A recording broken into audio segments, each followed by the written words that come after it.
the new wave, well, latest word and the fashionable line, quite fashionable line, actually among also strong grandmasters, knight c3. The point of knight c3, white basically threatening move e4, which would take us to some kind of like pure defense, and this is the opening not everyone plays, and actually very few people that usually play against first move e4 nowadays. So in my opinion, it's practically forces move d5, and after this white is playing e3. So this is basically the latest word here, like to start with e3. It's well known that knight f3, bishop g7, e3, castle, bishop e2 is quite harmless variation for white. Black is just playing c5 and enjoying a very comfortable play. The idea of starting with e3 is actually that here in this position there is a very aggressive move h4, with the idea obviously to attack with h5 or maybe to provoke h5 and then take control over g5 square and send the knight to g5 with white. So that's like main positional ideas. Now after h4, one of the most popular responses here h5, but I decided to go with castle, in my opinion the most principled approach for black. So after castle, h5 is played, and this is well-known exchange sacrifice, and basically I would say a well-known opening trap that highly recommended not to get into. So after knight h5, rook h5, gh5, queen h5, you would be surprised, but white initiative is very powerful. Last time I checked, there have been about 30 games here with overwhelming percentage for white.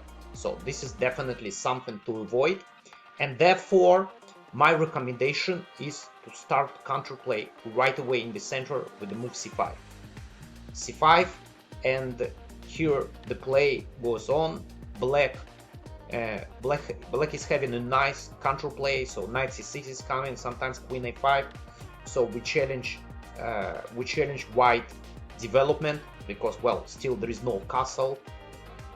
I like black chances, but for more details please check my file. So now if we are talking about classical London, more classical, without h4, so something that I guess like very easy to study, it's move knight f3, bishop g7, e3, castle, bishop e2.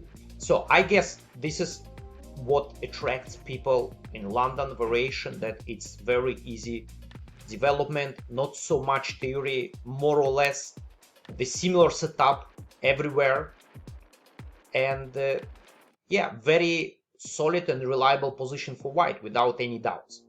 Now d6, castle would be our main move.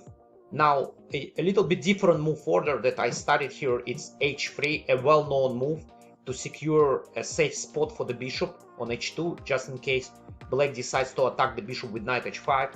So here my suggestion to play c5, so that's pretty similar to the main line. c5, castle, and move knight c6. So very aggressive approach. I decided to go with aggressive approach. Like there are many positional setups that black is doing perfectly fine, but my recommendation would be a little bit more aggressive, and I believe black can easily solve his opening problems and in many cases to take over the initiative. So one of the key ideas here that we capture on d4 at very early stage in order to clarify the pawn structure. Now, well, it's pretty obvious that after cd4, queen b6, it's not only harmless position for black, but also some problems with defending pawn on b2. There is no convenient way to defend this pawn. Now, meanwhile, ed4 considered to be more natural recapture and much more common for the London, for this London variation. Now we play knight d5, attacking the bishop right away.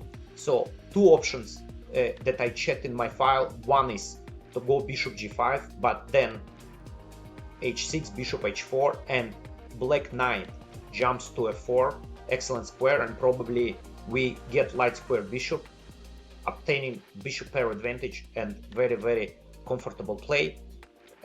Meanwhile, after bishop h2, we strike in the center once again with e5, and it looks very effective in my opinion.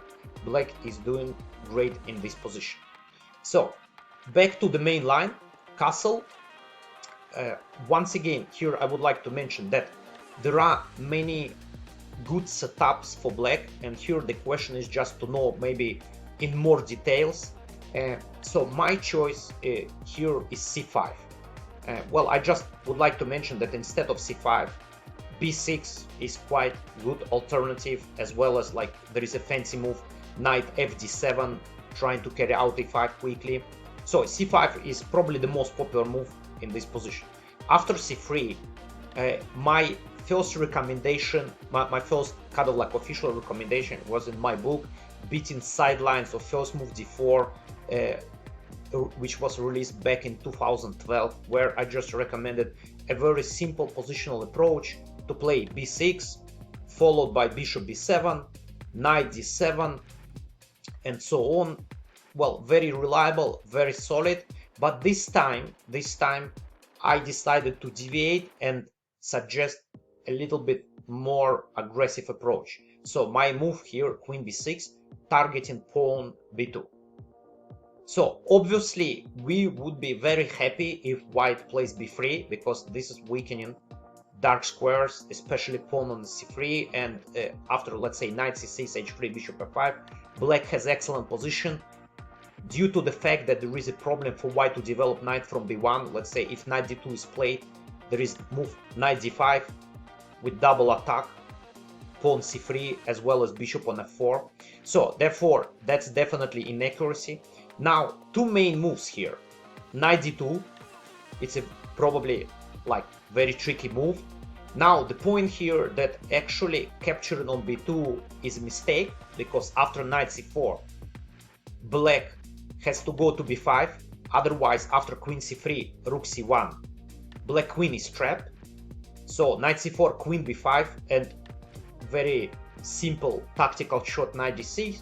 And what is happening that white basically one central pawn, basically it's exchange central pawn for pawn b2, and this definitely favors white. White is clearly better here. Therefore, instead of queen captures b2, bishop e6 is the best move, covering e6, covering c4 square for the knight, as well as b3. The play is very complicated, but I like in general black activity in this line. So now after queen b3, which is well-known thematic idea, queen b3, so hoping that black will capture one day on b3, then after a b3 white have a very compact and flexible pawn structure, but of course we are not interested. We would rather suggest trade on b6. Now queen b6 is the main move. Meanwhile, after queen a3, knight c6, it seems to me that overall white queen slightly misplaced on a3, and I'm pretty sure that black having very interesting play with, like, once again chances to get advantage somewhere. Now after queen takes b6, a b6, we have a tempo, a2 pawn is hanging, a3, knight c6, and white is having a very comfortable endgame.